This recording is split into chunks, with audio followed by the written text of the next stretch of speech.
बिस्मिल्लाहिर्रहमानिर्रहीम अस्सलाम वालेकुम। जी नाज़रीन, मैं वकील मोहम्मद अहमद और आप मेरा यूट्यूब चैनल देख रहे हैं अहमद हेल्थ टिप्स। आज की वीडियो मर्द और ख़वातीन दोनों के लिए अहम है, क्योंकि जो ख़वातीन होती हैं वो भी बराबर की शरीक होती हैं हमल ठहराने में। जिस तरह से मर्द का किरदार होता है उसी तरह से औरत का भी किरदार होता है। कहा जाता है कि 90% तक जो किरदार होता है वो औरतों का होता है, लेकिन 10% मर्दों का किरदार होता है। लेकिन मैं आपको एक चीज़ क्लियर कर दूं कि ये बात तकरीबन 50-50% है। मेल का भी ठीक होना 100% ठीक है, और साथ ही साथ जो फीमेल है वो भी बिल्कुल परफेक्ट होनी चाहिए। लेकिन हमारे जो मुआशरे का सबसे बड़ा एक अलमिया है वो ये है कि ख़वातीन को कसूरवार ठहराया जाता है। अगर वो अपने हस्बैंड को कहती हैं कि आप अपना टेस्ट करवा लें, तो वो कहते हैं मैं बिल्कुल ठीक हूँ, मैं कोई टेस्ट नहीं करवाऊँगा, तुम में ही मसला होगा। ये एक बहुत बड़ा अलमिया है।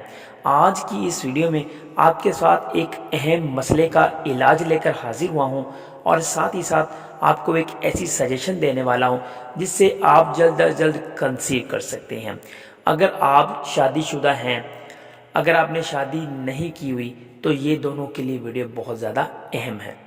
वीडियो मज़ीद आगे बढ़ने से पहले अगर आपने हमारे चैनल को सब्सक्राइब नहीं किया, हमारी मोटिवेशन के लिए हमारी वीडियो को लाइक नहीं किया, तो आपको अगर हमारा कंटेंट पसंद आता है तो आपने वीडियो को लाइक लाजमी करना है। अगर चैनल को नहीं किया सब्सक्राइब, तो चैनल को भी सब्सक्राइब कर लें ताकि हमारी थोड़ी सी मोटिवेशन हो जाए।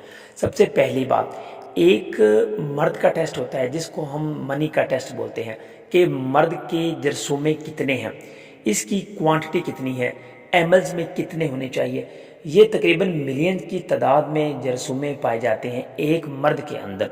जिस तरह से वो खुराक खाता है, खुराक खाने के साथ साथ जिस तरह से वो आगे की तरफ आपकी खुराक हजम होती है, उसी तरह से आपके जरसूमे पैदा होते रहते हैं।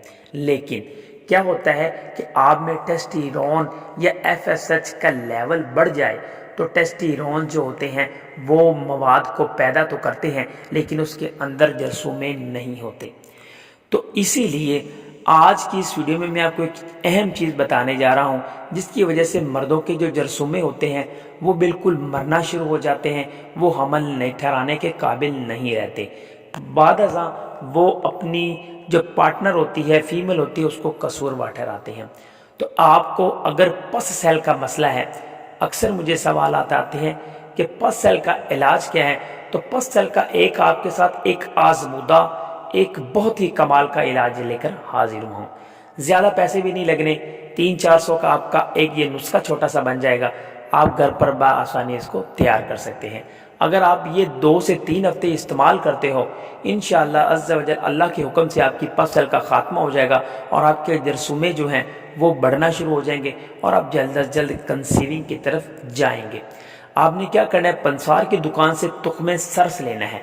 तुख्मे सरस, सीन रे सीन, तुख्मे सरस, ये आपने किसी भी पंसार की दुकान से लेना है, लेकिन कोशिश ये करें कि ये ताज़ा मिल जाए।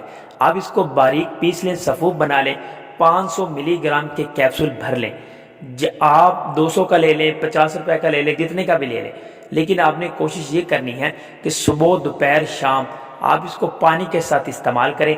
एक कैप्सूल 500 मिलीग्राम का आप ये दवाई बनाकर घर पर लिख लें। 3 से 4 हफ्ते के इस्तेमाल से आपकी पस सेल ख़त्म हो जाएगी, आपके जरसूमे ज़्यादा से ज़्यादा बनना शुरू हो जाएंगे, और आप कभी भी शर्मिंदा नहीं होंगे, और आप जल्द अज जल्द हमल ठहरा पाओगे। Thanks for watching Ahmad health tips. वस्सलाम।